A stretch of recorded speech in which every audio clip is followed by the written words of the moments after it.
கரூருக்கு முதல்வர் விஜய் செல்வதில் ஏன் தாமதம், ஏன் திமுக அவர் அங்கே போகக்கூடாதுன்னு நினைக்கிறாங்க அப்படிங்கிற மாதிரி 2 நாளாக அந்த கொஸ்டின் போயிட்டே இருந்துச்சு. என்னென்னா கரூர் சம்பவம், அந்த கரூர் விஷயத்தில் ஒரு கணக்கு ஒன்று பாக்கி இருக்குது.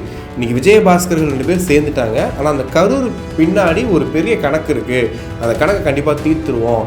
கரூர் சம்பவத்துக்கு முழுக்க காவல்துறையை வச்சு இவங்க நடத்தின ஒரு படுகொலை தான் அப்படின்ற மாதிரி பயங்கரமாக பேசியிருந்தாரு. யாரை? திமுகவை சாடி பேசியிருந்தாரு.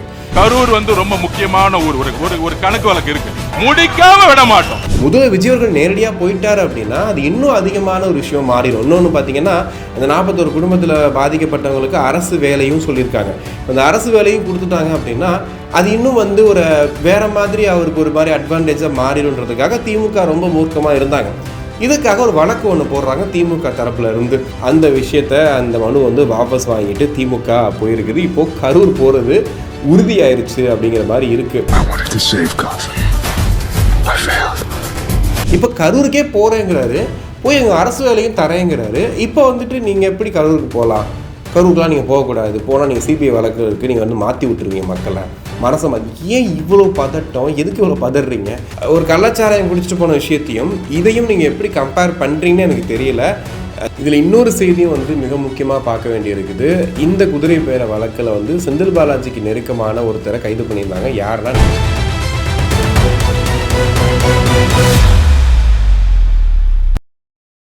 இது போன்ற வீடியோக்களை தொடர்ந்து பார்ப்பதற்கு தமிழ்நாடு டைம்ஸை சப்ஸ்கிரைப் பண்ணிக்கோங்க. எங்களுடைய சமூக வலைதள பக்கங்களான ஃபேஸ்புக், இன்ஸ்டாகிராம், எக்ஸ் பக்கங்களை ஃபாலோ பண்ணிக்கோங்க. உலகெங்கும் வாழும் தமிழ் நெஞ்சங்களுக்கு கிறிஸ்டியின் அன்பு வணக்கம். என்னடா அப்பப்போ காணாமல் போயிறேன்னு பார்க்குறீங்களா? கொஞ்சம் அலுவல் வேலைகள் விஷயமா வேறு இன்டர்வியூக்கு போகிறனால பேச முடியல. பட் இன்றைக்கி வலுவாக கண்டென்ட்டுகள் சிக்கியிருக்கு இல்லையா? ஸோ அதனால் இன்றைக்கி கண்டிப்பாக பேசியே ஆகணுன்றதுக்காக தான் இன்றைக்கி இவ்வளோ சீக்கிரமாக பேசுகிறோம். பட் எடிட்டர் எப்போ அந்த வீடியோ எடுத்து போடுவாருன்னு தெரியல. ஸோ இந்த நேரத்தில் இப்போது அமைச்சர் கீர்த்தனா மேலே ஒரு பயங்கரமான குற்றச்சாட்டு போயிட்டுருக்கு. குற்றச்சாட்டுங்கிறத தாண்டி பகிரங்கமாக அந்த வீடியோவே நமக்கு எல்லாத்தையும் சொல்லுது. என்ன அப்படின்னா, ஒரு அரசு பள்ளிக்கூடத்துக்கு அவங்க ஒரு ஆய்வுக்காக போகிறாங்க. போகும்போது ஒரு குழந்தைகிட்ட எழுந்து நிற்க சொல்லி அவங்கக்கிட்ட ஒரு கேள்வி கேட்குறாங்க. அந்த பாப்பா எப்படின்னா, நம்ம இந்த அரசு பள்ளியில் படித்தவங்களுக்கு தெரியும், யார் எந்த அதிகாரி கேட்டாலும் டக்குன்னு கையை கட்டிட்டு தான் நின்றுட்டு பதில் சொல்லுவோம். ஃபர்ஸ்ட் ஆஃப் ஆல் அவங்க என்ன பண்ணியிருக்கலாம் அப்படின்னா, அந்த கையெல்லாம் கட்டாதம்மா, நீ நார்மலாக நின்று பேசுன்னு சொல்லியிருக்கலாம். சரி, அதெல்லாம் கூட விடுங்க. அப்படி நின்றுட்டுருக்க அந்த குழந்தைகிட்ட இங்கிலீஷில் ஒரு கேள்வி கேட்குறாங்க. அப்படி அந்த பாப்பா கிட்ட அவங்க என்ன கேட்குறாங்க அப்படின்னா, what is your father's profession அப்படின்னு கேட்குறாங்க. அவங்க கேட்குறது அந்த பாப்பாவுக்கு புரியல அப்படிங்கிறது 2வது விஷயம். ஃபஸ்ட்டு என்னென்னா, அந்த குழந்தைக்கு அந்தளவுக்கு இங்கிலீஷ் பேச தெரியல. அதுக்கு ரிப்ளை பண்ண தெரியாமல் என்ன பண்ணுறா அப்படின்னா, அவள் கொஞ்சம் தடுமாறுறான். அப்போ அந்த டீச்சரை நீங்கள் கேளுங்கன்னு சொல்கிறாங்க. அந்த டீச்சருமே அதை சரியாக கேட்கல. அந்த சொன்ன அந்த கேள்வி சரியாக கேட்காம, what is your father name அப்படின்ற மாதிரி அவங்களும் கேட்குறாங்க. ஆக்சுவலி அந்த பாப்பாவுக்கும் அங்கே இங்கிலீஷ் சரியாக தெரியல, இவங்களுக்கும் தெரியல. இது தெரியல அப்படிங்கிறது பார்த்திங்கன்னா, அந்த பாப்பாவோட தப்போ இல்லை அந்த டீச்சர் 2 பேர் இருக்காங்க பார்த்தீங்களா, இவங்களோட மிஸ்டேக்குங்கிறத தாண்டி அரசு பள்ளிக்கூடங்கள் இந்த மாதிரி தான் இருக்குது அப்படிங்கிறதோட யதார்த்தம் தான் அங்கே நடந்த விஷயத்த பார்க்குறோம். ஓகே, இந்த யதார்த்தம் இருக்குது. ஆனால் அமைச்சர் கீர்த்தனா பண்ணது சரியா அப்படின்னு கேட்டிங்கன்னா, அவங்களோட பாடி லாங்குவேஜு, அவங்க பேசின விதம், அந்த குழந்தைக்கு இங்கிலீஷ் தெரியாதுங்கிறத அந்த குழந்தைக்கு சுட்டி காட்டுறதுல என்ன இருக்குது? இதை விட அடுத்த ஒரு வார்த்தை சொல்கிறாங்க, ஃபஸ்ட்டு பெஞ்சிலேயே எப்படின்னா லாஸ்ட்டு பெஞ்ச் நிலமையெல்லாம் எப்படி இருக்கும் பாருங்கள் அப்படின்னு சொல்லிட்டு ஒரு மாதிரி ஏளனமாக சொல்கிறது இருக்கு இல்லையா? அது ஒரு மாதிரி பார்க்குறவங்களுக்கு சத்தியமாக ஒரு கோபத்தை வரக்கூடிய விஷயமாக தான் இருக்கும். ஏன்னா அரசு பள்ளிக்கூடத்தில் தமிழ் வழியில் பயின்ற என்ன மாதிரி நானும் தமிழ் வழியில் பயின்றவங்க தான் இன்றைக்கி அமைச்சர் கீர்த்தனாவும் என்ன சொல்கிறாங்கன்னா, நானும் தமிழ் வழியில் தான் பயின்றேன், நான் கேட்ட கேள்வி உங்களுக்கு தப்பாக கன்வே ஆயிடுச்சுன்னு விளக்கமும் கொடுத்துருக்குறாங்க. அப்படி இருக்கும்போது அந்த இடத்துல நம்ம ஒரு தமிழ் வழி கல்வியில் தான் பயின்றிருக்கோம். எனக்கு தெரிஞ்சு இப்போ நான் ஒரு 25 வருஷம் 30 வருஷம்னு வச்சுக்கோங்களேன். அப்போ அவங்களுக்கு ஒரு 30 வருஷம்னு வச்சுக்கோங்களேன். இவ்வளோ நாள் கழிச்சுமே இன்னமும் பள்ளிக்கூடங்கள் இந்த நிலைமையில தான் இருக்குங்கிறது தான் அவலம். அதை நீங்கள் வெளியே சொல்லணும்னு ஆசைப்பட்டது நல்ல விஷயம். ஆனால் அது ஒரு குழந்தைய வச்சு அந்த குழந்தைய வச்சு ஒரு வீடியோ எடுத்து அந்த வீடியோ வெளியானதுக்கு அப்புறமா நீங்கள் சொல்கிறீங்க நான் ரீல்ஸ்லாம் எடுக்கலை, அது செய்தியில் எடுத்தது செய்தியாக வெளியாயிடுச்சுன்னு சொல்கிறீங்க. அப்படியே வெளியாயிருந்தோடனே டக்குன்னு அன்னைக்கு ஈவினிங்கே அதுக்கான முடிவை நீங்கள் முடிச்சிருந்தீங்கன்னா அந்த பிரச்சனையே கிடையாது. பட் அந்த வீடியோ ஒரு பக்கம் வைரல் ஆகிட்டு இருக்கு, இவங்க ஒரு பக்கம் அந்த கேள்வி கேட்டது பெரிய பிரச்சனை ஆகிட்டு இருக்கு. இன்றைக்கி எதிர்க்கட்சி தலைவர் உதயநிதி வரைக்கும் இதை எதிர்த்து ட்வீட் போடுற அளவுக்கு போனதுக்கு அப்புறம் தான் இந்த வீடியோ மீதான ஒரு கவனம் வருது. இதே அமைச்சர் கீர்த்தனா நிறையா தனியார் பள்ளிக்கூடங்களுக்கு போகிறாங்க, அங்கே போயிட்டு தலைமை ஏற்று பேசுகிறாங்க. அங்கே இருக்க ஒரு குழந்தைகிட்ட போயிட்டு திருக்குறள் சொல்லுங்கள், செய்யுள் சொல்லுங்கள், வளையாபதி குண்டலகேசினா யாருன்னு தெரியுமா அப்படிங்கிற மாதிரி பல கேள்விகளை கேட்குறான்னு வச்சுங்களேன். இல்லை சீவக சிந்தாமணினா யார் அப்படின்னு கேட்டாங்கன்னா அவங்களால சொல்ல முடியுமா? எனக்கு தெரிஞ்சு 90% சொல்கிறதுக்கு வாய்ப்பு ரொம்ப கம்மியாக தான் இருக்கும். ஏன்னா என் ஃப்ரெண்ட்ஸே நிறைய பேர் வந்துட்டு இன்றைக்கி பேசுகிறவங்களும் சரி, இன்றைக்கி கூட பழகிறவங்களும் சரி, இன்றைக்கி ஒரு பஸ்ஸில் அந்த நேம் போர்டு இருக்கும் இல்லையா, அதை வந்து சரியாக படிக்க தெரியாமல் தமிழில் இருந்துச்சுன்னா அது என்ன மச்சான் அப்படின்னு சொல்லி கேட்குற ஃப்ரெண்ட்ஸு நிறைய பேர் இங்கே இருக்காங்க. ஸோ அந்த அளவுக்கு தான் வந்து தமிழில் அவங்க படிக்க முடியாமல் திணறவங்களும் இருக்காங்க. ஸோ எப்படி நீங்கள் ஒரு ஒரு இங்கிலீஷ் மீடியத்தில் போயிட்டு இந்த மாதிரி கேள்வி கேட்க முடியும், அதே மாதிரி ஒரு தமிழ் மீடியத்தில் அதுவும் வந்து அந்த குழந்தைய வச்சு இங்கே வந்து ஆட்சியோட அவலமைப்புலாம் இருந்திருக்கு பாருங்க அப்படின்னு சொல்கிறீங்கல்ல. நீங்கள் சொல்ல வர விஷயம் நல்ல விஷயம், ஆனால் அது இந்த குழந்தைய வச்சு தான் பண்ணுமா அப்படிங்கிறதான் வந்துட்டு ஒரு பெரிய கேள்வி. அதையும் தாண்டி இந்த பள்ளிக்கூடம் இத்தனை ஆண்டுகளாக இப்படி இருந்திருக்கு, அதுக்கு தான் வந்து மக்கள் மாற்றம் வேணும்னு உங்களை தேர்ந்தெடுத்திருக்காங்க. ஸோ அப்படி இருக்குன்றதை காட்டி நீங்கள் பாருங்கள் இப்படி இருக்குது இப்படி இருக்குது இப்படி இருக்குன்னு சொல்கிறதுக்காக உங்களை யாரும் தேர்ந்தெடுக்கலை. இதை மாற்றுறதுக்கு என்ன பண்ணலாம்? இப்போ அந்த குழந்தைக்கு வந்து இங்கிலீஷ் தெரியல, நீங்கள் கேட்ட கேள்வியை உள்வாங்கி பதில் சொல்கிற அளவு கூட அந்த குழந்தை வந்துட்டு ரெடியாக இல்லை. அந்த இன்னொன்று பார்த்தீங்கன்னா ஒரு அமைச்சர் வந்து கேள்வி கேட்குறானும் ஒரு குழந்தைக்கு ஒரு சின்ன பதட்டம் எல்லாமே இருக்க தான் செய்யும். அது வந்து வீடியோ எடுத்து போடுறது தப்பு. அப்படி இருக்கும்போது அந்த குழந்தைய அடுத்த கட்டத்துக்கு என்னவா முன்னேற்றலாம்? இப்போ வந்து அந்த ஸ்கூலில் ஒரு ஸ்போக்கன் இங்கிலீஷ்க்கு என்ன பண்ணலாம், அவங்க தன்னம்பிக்கையை தைரியத்தை உயர்த்துறதுக்கு என்ன பண்ணலாம்? ஏன்னா தமிழ் வழியில் பயின்ற எல்லாருக்குமே இந்த பிரச்சனை இருக்குது. ஏன்னு சொல்லவா, இன்றைக்கி வந்து அரசு பள்ளிக்கூடங்கள் வந்துட்டு இன்றைக்கி பயங்கரமாக வந்துட்டுருக்கு, உயர்தரத்தில் போயிட்டுருக்கு. நம்ம என்ன தான் பேசிகிட்டு இருந்தாலும் அரசு பள்ளிக்கூடத்தில் படித்த என்ன மாதிரி பசங்களுக்கு ஒரு 12th முடித்ததுக்கப்புறம் காலேஜில் போய் ஃபேஸ் பண்ணுற ஃபஸ்ட்டு விஷயம் பார்த்திங்கன்னா இங்கிலீஷ் தான். இங்கிலீஷை தாண்டி அங்கே இருக்க ஒரு விஷயத்தை புரிஞ்சுக்கிறதுக்கே நம்மளால் வந்து அந்த ஒரு முதல் செமஸ்டரே முடிஞ்சிடும்னு சொல்லுவாங்க. அந்த அளவுக்கு ரொம்ப டஃப்பான விஷயமாக தான் இருக்கும். அதுக்கப்புறம் நம்மக்கிட்ட வசதி வாய்ப்பு இருக்குது, நம்மக்கிட்ட ஓரளவுக்கு நம்ம வந்து நம்மகிட்ட காசு இருக்குன்னா நம்ம ஓகே, நம்ம வந்து ஸ்போக்கன் இங்கிலீஷ் அந்த மாதிரிலாம் போய் படிக்கலாம். ஆனால் அந்த சிஸ்டம் வந்து இன்னும் அப்படியே தான் இருக்குது. அந்த டீச்சர்ஸ்க்கே வந்து சரியாக இங்கிலீஷ் தெரியலை அப்படிங்கிறது தான் பெரிய கொடுமையாக இருக்குது. அப்போ என்ன நியமனம் அங்கே போயிருக்கு, அவங்களுக்கு என்ன இன்டர்வியூ எடுத்து அவங்களை சேர்க்குறாங்க, அந்த மாதிரியும் இருக்குது. இப்போ நான் படித்த ஸ்கூல்லையுமே இந்த டீச்சர்ஸ் வந்து கிராமர்ஸ், எனக்கு தெரிஞ்சு எங்கள் டீச்சர்ஸ் நல்ல டீச்சர்ஸ் தான் இருந்திருக்காங்க. அவங்க கிராமர்ஸ்லாம் நல்லா சொல்லி கொடுத்துருக்காங்க. நாங்களும் இங்கிலீஷ் நிறையா படித்தோம். பட் எங்களால் பேச முடியலை. பேசுகிற அளவுக்கு நாங்கள் வந்து 12th அப்புறம் வரல. அதுக்கப்புறம் நாங்கள் வேலைக்கு வந்து ஆஃபீஸ் அது மாதிரி போனதுக்கப்புறம் தான் எங்களோட இங்கிலீஷ் நாலேஜ் அந்த ஃப்ளூயன்ஸை நாங்கள் வந்து வளர்த்துக்கிட்டோம். ஆனால் அதுக்கு முன்னாடி வளர்த்துக்கிட்டோமான்னு கேட்டால் வளர்த்துக்கல. அந்த சிஸ்டம் இன்னும் அப்படியே தான் இருக்குது. இந்த குழந்தைய வந்து பெரிய எடுத்துக்காட்டு. ஸோ இந்த சர்ச்சையான விஷயத்தில் இன்னொரு நல்ல விஷயம் என்னென்னா, இந்த மாதிரி தான் இருக்குங்கிறதையும் மக்கள் தெரிஞ்சுக்கணும். அப்படி இருக்கும்போது இதை அடுத்த கட்டத்துக்கு உயர்த்துறதுக்கு என்ன வழி அப்படின்னு தான் பார்க்க முடியும். இன்றைக்கி வந்து தனியார் பள்ளிக்கூடங்களுக்கு வந்துட்டு இவங்க அந்த ஒரு தரம் உயர்த்துறதுக்காக இவ்வளோ காசு கேட்டாங்க, அதையெல்லாம் வந்து தாவேக்கா வந்து அடித்து நொறுக்கி உடச்சிருச்சு. இனிமேல் வந்து தனியார் பள்ளிக்கூடங்களுக்கு வந்து ஃபீஸ் வாங்க மாட்டாங்க, ஃபீஸ் ரொம்ப கம்மியாக வாங்குவாங்க அப்படிங்கிற மாதிரிலாம் சொல்கிறது நல்ல விஷயந்தான். அதே சேம் டைம் தனியார் பள்ளிக்கூடத்தில் படித்தா தான் என் குழந்தை வந்து இங்கிலீஷில் சூப்பராக பேசும், மெட்ரிகுலேஷன் ஸ்கூலில் படித்தா தான் செம்மையாக பேசும் அப்படின்ற மாதிரி இருக்கும்போது அரசு பள்ளிக்கூடங்களில் சில பள்ளிக்கூடங்களில் அதெல்லாம் பண்ணுறாங்க. ஆனால் அந்த மாதிரி பள்ளிக்கூடம் மாடல்லாம் கொண்டு வந்திருக்கிறாங்க. எல்லா பள்ளிக்கூடங்களிலுமே இது வந்து ஒரு அடிப்படை இதாக விஷயமா சேர்க்கறதுனால எவ்வளோ செலவானும் பரவாயில்ல. ஏன்னா கல்விக்காக எவ்வளோ வேணாலும் செலவு பண்ணலான்னு சொல்லி தான் எப்போவுமே ஒரு அரசு எதிர்பார்க்கும். அந்த அரசோட ஒரு தலையாய கடமையும் அதுவாக தான் இருக்கும். ஸோ இந்த விஷயத்துலையும் ஃபோக்கஸ் பண்ணாங்க அப்படின்னா ரொம்ப நல்லா இருக்கும். அதுதான் வந்து சரியான ஒரு முடிவாக இருக்கும். அமைச்சர் கீர்த்தனா அவர்கள் விளக்கத்தை தாண்டி அவங்க சில விஷயங்களை வந்து நோட் பண்ணி இதில் பண்ணணும். ஏன்னா அவங்க தொடர்ந்து இந்த மாதிரி நிறைய விஷயங்கள் பண்ணும்போது அது முன்னுக்கு பின் முரணாக மாறுது. பட் அது ஏன் பெருசாக அதை கண்டுக்காமல் இதை மட்டும் ஏன் இவ்வளோ ஃபோக்கஸ் பண்ணி பேசுகிறீங்கன்னு கேட்டிங்கன்னா, அது கூட வந்து அவங்க புதுசாக வந்து ஆட்சி அமைச்சிருக்காங்க, இப்போ கொஞ்சம் டைம் வேணும், ஓகே அவங்க கற்றுக்குறாங்க, இப்போ தானங்க வந்திருக்கிறாங்க, கொஞ்சம் பொறுமையாக தான் கற்றுப்பாங்கன்னு சொல்லி அதுக்கு டைம் கொடுக்கலாம். பட் இது வந்து ஒரு பேசிக் மேனர், ஒரு நார்மலாக ஒரு பேர் மினிமமாக இருக்கக்கூடிய ஒரு விஷயம் என்னென்னா இவ்வளோ தான், இப்படி தான் வந்து ஒருத்தங்க நடத்தணுங்கிற ஒரு விஷயம் இருக்கு இல்லையா. இதை வந்து சாதாரண ஒரு குடிமக்களே செய்வாங்க. ஒரு அமைச்சர் பொறுப்பில் இருக்கீங்க, நாளைக்கு உங்களை பார்த்து குழந்தைங்க இன்ஸ்பயர் ஆகணும் அப்படின்னும் போது அவங்க முன்னாடி இந்த ஒரு ஆணவத்தோடு நீங்கள் பேசுனீங்க அப்படின்னா, இப்படி ஆணவத்தோடு பேசினாங்க, இப்படி நடந்துக்கிட்டாங்கன்னு சொல்லி தான் திமுக இன்றைக்கி வந்து உட்கார வச்சுருக்கிறாங்க. அப்படி இருக்கும்போது தாவேக்காவுக்கும் அந்த நிலைமை வர்றதுக்கான வாய்ப்பு இருக்குது. தாவேக்கா இந்த மாதிரி சிலர் பண்ணுறதுனால அந்த ஒட்டுமொத்த கட்சிக்கும் ஒட்டுமொத்த ஆட்சிக்குமே ஒரு பெரிய கலங்கத்தை ஏற்படுறதுக்கான வாய்ப்புகள் இருக்குது. ஸோ புரிஞ்சு நடந்துப்பாங்க அப்படின்னு நினைக்கிறோம். இன்னொரு பக்கம் எடுத்திங்கன்னா, கரூருக்கு முதல்வர் விஜய் செல்வதில் ஏன் தாமதம், ஏன் திமுக அவர் அங்கே போகக்கூடாதுன்னு நினைக்கிறாங்க அப்படிங்கிற மாதிரி 2 நாளாக அந்த கொஸ்டின் போயிட்டே இருந்துச்சு.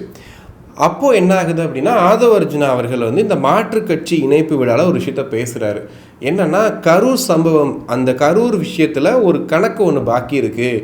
இன்றைக்கி விஜயபாஸ்கர்கள் 2 பேர் சேர்ந்துட்டாங்க. ஆனால் அந்த கரூர் பின்னாடி ஒரு பெரிய கணக்கு இருக்குது. அந்த கணக்கை கண்டிப்பாக தீர்த்துருவோம். கரூர் சம்பவத்துக்கு முழுக்க காவல்துறையை வச்சு இவங்க நடத்தின ஒரு படுகொலை தான் அப்படின்ற மாதிரி பயங்கரமாக பேசியிருந்தார். யாரை? திமுகவை சாடி பேசியிருந்தார்.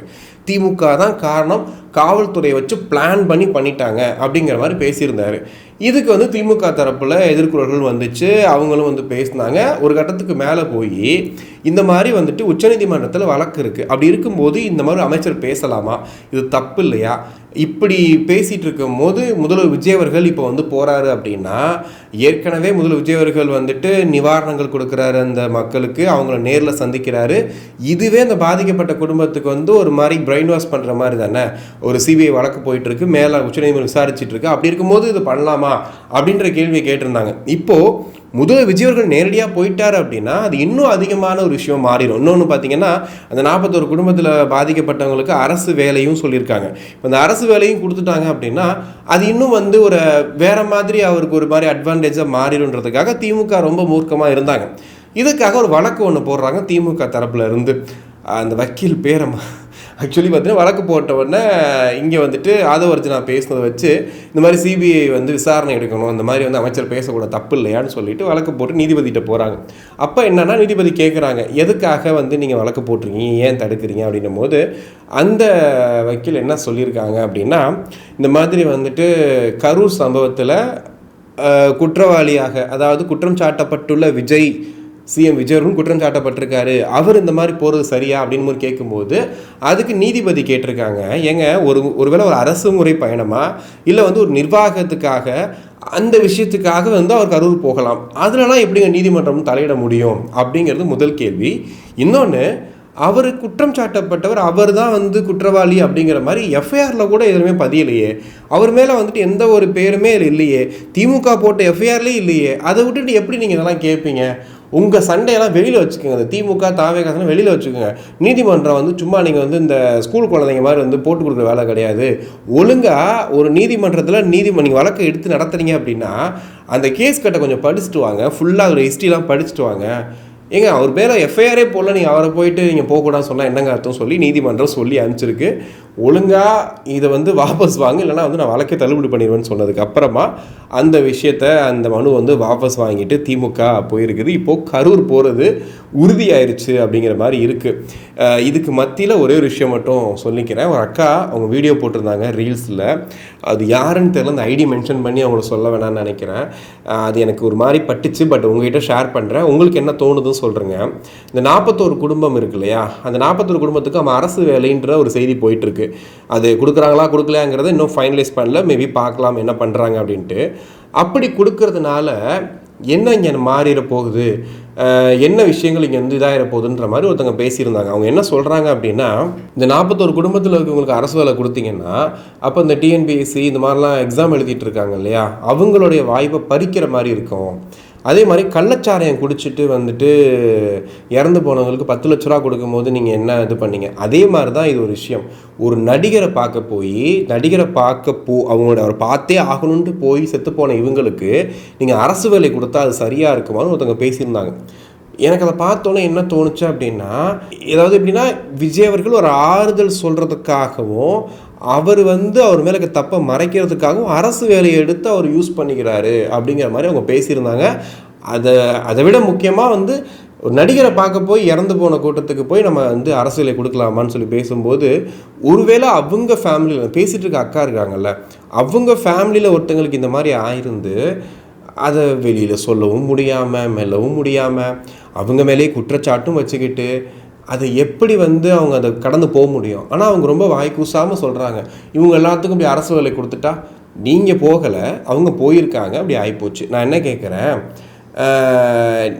இப்போ நமக்கு பிடிச்ச நடிகருங்க, அவர் அரசியலுக்கு வராரு, அவர் வாட்டவர், நான் நடிகரை கூட விட்டுருங்களேன், இப்போ ஏதோ ஒரு தலைவர், ஒரு பிடிச்ச தலைவர் ஒரு அரசியலுக்கு வராருன்னு வச்சுங்களேன், அவர் பார்க்குறதுக்கு நம்ம போகிறோம். நம்மளை மாதிரியே வந்துட்டு ஒரு 500 பேர் யோசிக்கிறாங்க, 5000 பேர் யோசிக்கிறாங்க, லட்சக்கணக்கில் யோசிக்கிறாங்க. எல்லாரும் திடீர்னு வந்துட்டாங்க, நம்ம போயிட்டோம், மாட்டிக்கிட்டோம்னா அந்த கூட்டத்தில் போய் நின்றுட்டுருக்கோம்.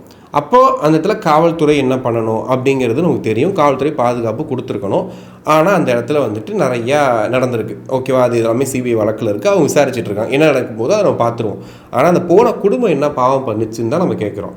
அப்போது அவங்களும் ஆசைப்பட்டு போயிருக்காங்க. ஆசைப்பட்டு போனது எதுக்குன்னா, ஒரு கூட்டம் நடக்குது, ஒருத்தர் வராரு, போய் பார்க்க போகிறோன்ட்டு. இது எல்லாரோட இயல்பான மனநிலை. அங்கே நடந்து ஒரு ஆக்சிடெண்ட் நடந்து போச்சு. அப்போ அதுக்கான ஒரு நிவாரணமாக ஒரு ஒட்டுமொத்தமாக தமிழகமே வந்து இதை பற்றி பேசிகிட்டு இருக்கும்போது, இப்போ அவங்கள வந்துட்டு கைவிட்டார், ஓடிட்டார், பார்க்காம போயிட்டார் அப்படின்னு பேசினாங்க. அவர் கூப்பிட்டு வச்சு எல்லாருக்கும் வந்துட்டு நிவாரணம் கொடுத்துட்டு அழுது அனுப்பும்போது, இவர் கரூருக்கு போக மாட்டாரா, இவர் இங்கே தான் வர சொல்லுவாரான்னு கேட்டாங்க.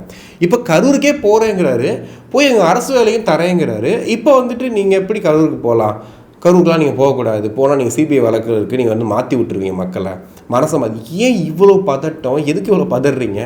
தப்பு இல்லை உங்கள் மேலே, அவர் தான் தப்பு பண்ணாருன்னு சொல்கிறீங்க, அவர் தான் காரணன்றீங்க. செந்தில் பாலாஜி அவர்கள்லாம் வந்துட்டு ஒரு பிபிடியே போட்டிருந்தார். அதில் வந்துட்டு அவர் அமைச்சராக இருக்கும்போது தாவேக்காவுடைய அந்த போனார் அந்த பஸ்ஸு இடித்து அதில் ரத்தக்கரை இருக்க மாதிரி ஒரு ஃபோட்டோ போட்டே வந்து அதை வந்து ப்ரெஸ் மீட்டாக கொடுத்துருந்தாங்க. ஸோ அந்த அளவுக்கு கொடூரமாக தான் வந்து சித்தரிச்சிருந்தாங்க இவரை பற்றி, விஜய் அவர்களை பற்றி. அப்படி பண்ணிவிட்டு இப்போது அவங்களுக்கு அரசு வேலை கொடுக்க போகிறாங்கன்னா, பாதிக்கப்பட்ட குடும்பம் அவங்களுக்கு ஏன் கொடுத்தா என்ன பிரச்சனை? அரசு வேலைனா கொடுத்து அவங்க என்ன வேலை தானே பார்க்க போகிறாங்க? இப்போ டிஎன்பிசியில் இது பண்ணுறவங்க அவங்களுடைய வாய்ப்புகள் பறிக்கப்படுது அப்படின்னா, கோடியாக ஊழல் பண்ணாங்களே போக்குவரத்து துறையில் வந்துட்டு நான் வேலை வாங்கி தரேன்னு சொல்லிட்டு, அதுக்கப்புறம் வந்துட்டு இந்த இதில் முனிசிபாலிட்டியில் வேலை வாங்கி தரேன்னு சொல்லி கோடியோட ஊழல் பண்ணாங்கல்ல, அப்போல்லாம் எங்கே போனீங்க? அப்போ வந்து காசு கொடுத்தானே வாங்கி ஊழல் பண்ணாங்க.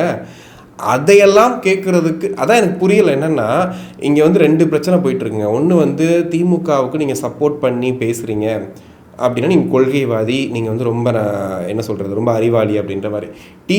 டிவிகேக்காரங்க இருக்காங்கல்ல, டிவிகே கட்சியை சேர்ந்தவங்க, டிவிகேயில் வந்து அவங்க பேசுகிறது எல்லாமே வந்து கொள்கை கிடையாது, இவங்கெல்லாம் தற்கூரி கூட்டம், இவங்க ஏதாவது ஒன்று பேசிட்டு அறிவில்லாத கூட்டம்னு சொல்லுவாங்க.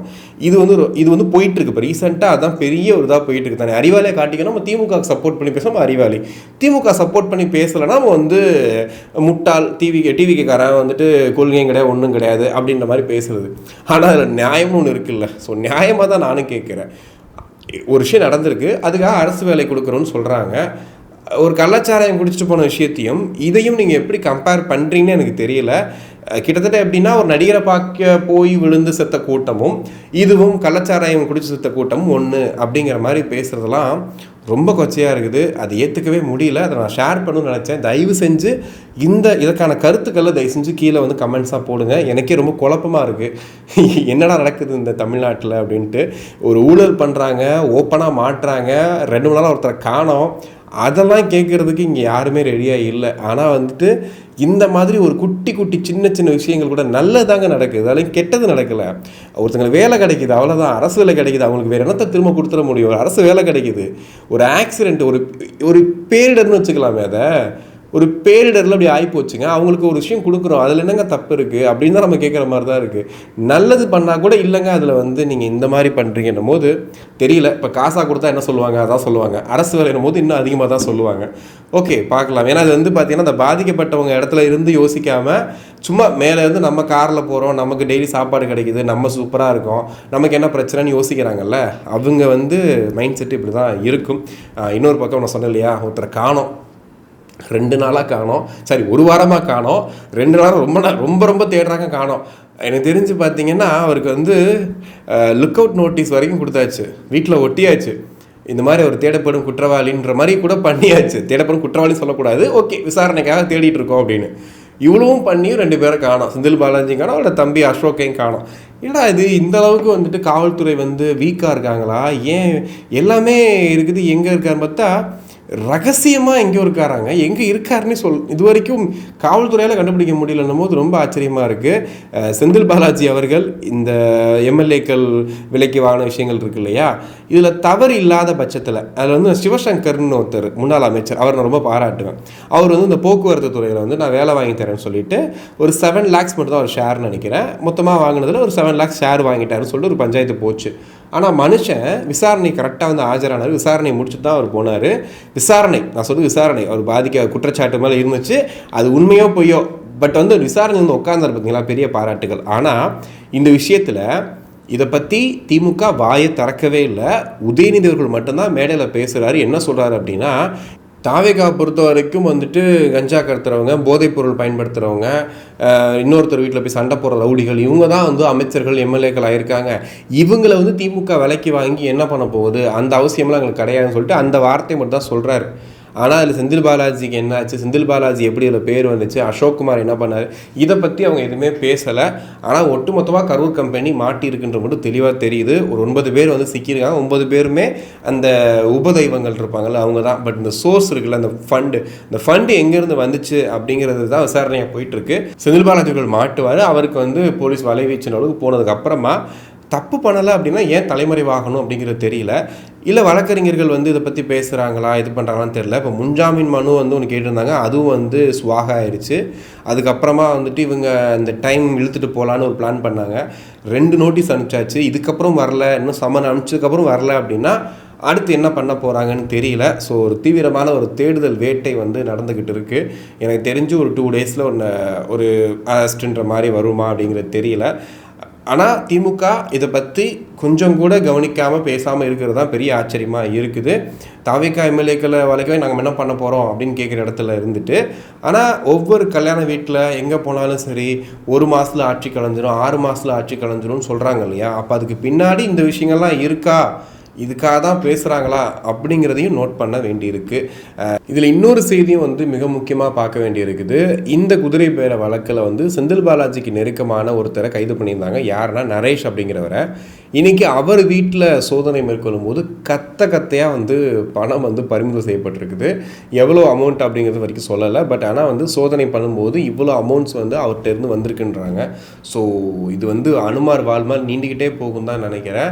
சீக்கிரமாக இதில் இருக்கக்கூடிய அத்தனை ஓட்டைகளையும் வந்து காவல்துறை கண்டுபிடிப்பாங்கன்னு நினைக்கிறேன். இதில் என்னென்னா ஒரு விஷயம் வந்து ஹிட்டனாக நடந்துக்கிட்டு இருக்குது. எப்படின்னா இதெல்லாம் முன்னாடியே பிளான் பண்ணி ஒவ்வொரு விஷயத்தையும் எக்ஸிக்யூட் பண்ணி தான் போயிட்டுருக்காங்க. எல்லாமே நமக்கு செய்திகளாக அப்போவே வெளியே வருது அப்படிங்கிற மாதிரி தான் இருக்குது. ஏன்னா 9 பேரை கைது பண்ணியிருக்காங்க. இப்போ நரேஷ் அப்படின்ற ஒரு வீட்டில் இருந்து எடுத்திருக்காங்க இல்லையா. இதே மாதிரி மிச்சம் இருக்கிற எல்லார் வீட்லேயுமே சோதனை மேற்கொள்ளப்படும். அங்கேயும் வந்து பணம் சிக்கிறதுக்கான வாய்ப்புகள் இருக்குது. ஏன்னா 180 கோடி ரூபாய் சொல்கிறாங்க. ஒரு எம்எல்ஏக்கு வந்து 50 கோடியிலேருந்து 35 50 கோடி அப்படின்னா 180 கோடி ரூபாய் வரைக்குமே வந்து கணக்கு போட்டதாக சொல்கிறாங்க. அப்போ இந்த பணம் வந்து சோர்ஸ்னால் எங்கேருந்து வரப்போகுது, அதை வந்து ஒரு இடத்துல வச்சுருக்கணும், டிஸ்ட்ரிபியூட் பண்ணணும். இது எல்லாமே விசாரணையில் ஒவ்வொன்றா வெளியே வரப்போகுது. இதெல்லாம் தெரியணும் அப்படின்னா இதற்கு முழு காரணம்னு சொல்லி குற்றம் சாட்டப்பட்டிருக்கக்கூடிய செந்தில் பாலாஜி அவர்களும் அசோக் அவர்களும் வந்தால் தான் தெரியும். ஸோ காவல்துறை கிட்டத்தட்ட அவங்கள போய் நெருங்கிட்டாங்க அப்படிங்கிறதான் அந்த செய்தி சொல்ல வருது. கடைசியாக வந்து ஒரு செய்தி மட்டும் சொல்கிறேன். வெக்கமாக தான் இருக்குது இந்த செய்தி சொல்கிறதுக்கு. புளியரை அப்படின்னு ஒரு ஏரியா இருக்குது. அது ஒரு ஊர் இருக்குது. இந்த ஊரில் பார்த்தீங்கன்னா ஒரு டோல்கேட்னா ஒரு சோதனை சாவடி இருக்குது.